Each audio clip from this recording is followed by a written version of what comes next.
বর্তমানে কারেন্টের চুলাগুলার জনপ্রিয়তা বৃদ্ধি পাচ্ছে, কেননা গ্যাসের থেকে সাশ্রয়ী হয়।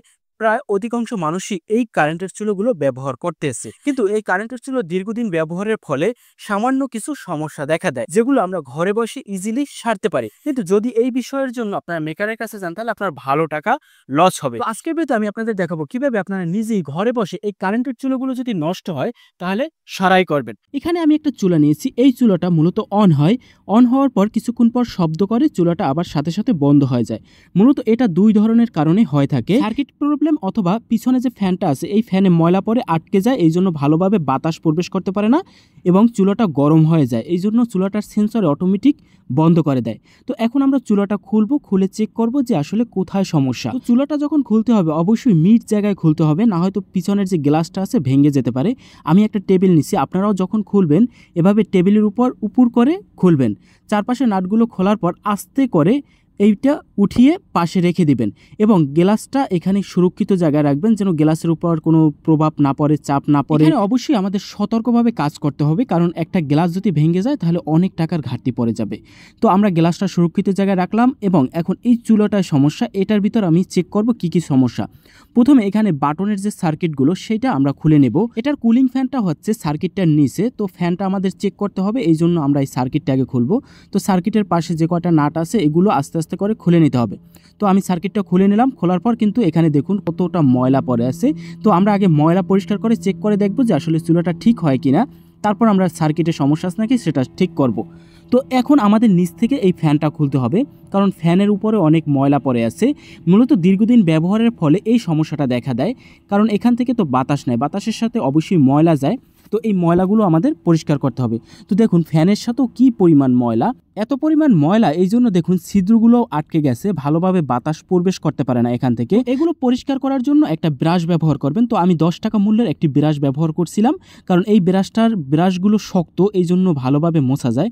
তো এখান থেকে দেখুন ব্রাশ দিয়ে আমি ভালোভাবে মুছে নিতে আসি। ব্রাশ দিয়ে ঘষা দেওয়ার সাথে সাথে এখানে কিন্তু ময়লাটা পরিষ্কার হয়ে যাইতে আছে এবং ময়লাটা নিচে পড়ে যাইতে আছে। তো অবশ্যই নিচটাও ভালোভাবে মুছে নিতে হবে এবং এই পাশে যে সার্কিটটা আছে এই সার্কিটের উপরেও কিন্তু ময়লা পড়ছিল, এই জন্য সার্কিটটাকেও আমরা মুছে নিলাম।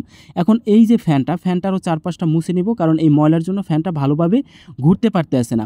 ময়লার যে পাখাগুলো আছে ভিতর থেকে ময়লাগুলো ফেলে দিতে হবে, কারণ বাতাসগুলো যখন এই পাখায় টানে তখন ক্লিয়ারভাবে আসতে পারে না। তো এগুলো আপনারা আপনাদের চুলা যখন পরিষ্কার করবেন তখন ভালোভাবে মুছে নেবেন, কারণ যদি বাতাস প্রবেশ না করে তাহলে আপনার চুলাটা চলবে না। আপনাদের যদি এই পাখাটা নষ্ট হয়ে যায় কোনো রকমের, এই পাখাটা কিন্তু খোলা যায়।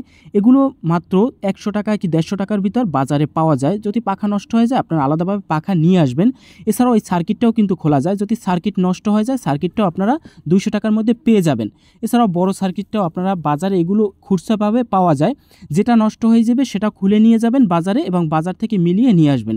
এখানে ঝাড়াইয়ের কোনো কাজ নাই, শুধুমাত্র লক করা, লকগুলো আটকিয়ে দিলে হয়ে যাবে। দেখুন আমি সার্কিটের লক এবং পাখার লক আটকে দিলাম, আটকে এগুলো নাট দিয়ে আমরা আটকে দেবো।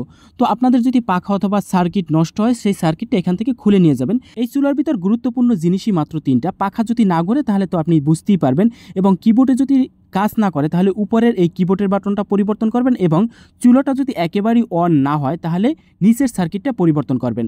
তো এখন এই চুলাটা আমি ঘুরিয়ে নেব, ঘুরিয়ে এই যে ময়লাগুলো আমরা একটু আগে ব্রাশ দিয়ে পরিষ্কার করলাম সেগুলো আমরা ফেলে দেব। তো ময়লা পরিষ্কার করা শেষ। এখন আমি পুনরায় এই চুলাটা সেট করে দেখব যে এখন চুলাটা চলে কিনা।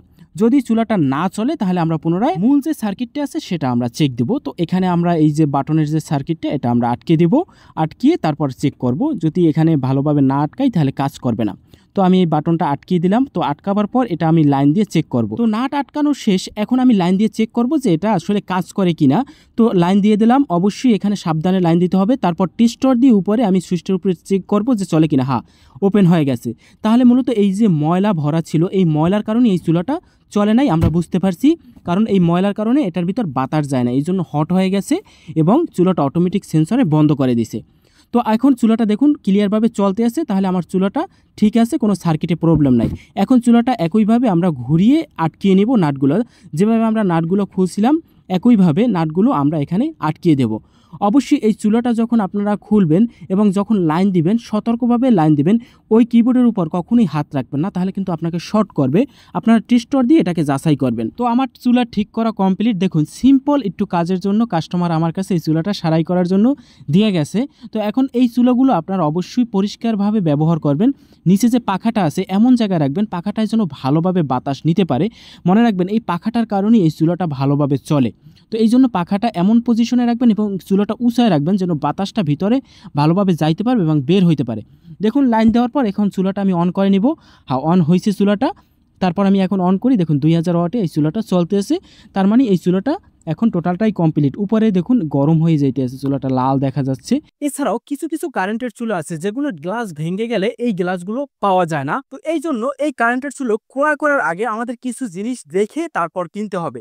যদি সঠিকভাবে আপনারা দেখে কিনতে পারেন তাহলে এই পার্টসগুলো আপনারা বাংলাদেশি পাবেন এবং আপনাদের যদি গ্লাসটা ভেঙে যায় তাহলে অরিজিনাল গ্লাস বাংলাদেশি পাওয়া যাবে। কি কি বিষয় অথবা কোন কোম্পানির চুলো কিনলে আমরা এই গ্লাস এবং এই চুলার পার্টস খুব দ্রুতই বাংলাদেশে পাবো, তো সেই বিষয় নিয়ে আমি একটা ভিডিও তৈরি করব। এবং সেই চুলা যদি নষ্ট হয়ে যায় তাহলে আপনাদের এলাকায় অথবা আপনার বাসায় গিয়ে সার্ভিস দেওয়া হবে। সেক্ষেত্রে এই চ্যানেলটা সাবস্ক্রাইব করে রাখবেন, কারণ পরবর্তীতে এই ভিডিওটা আমি আপলোড দেবো।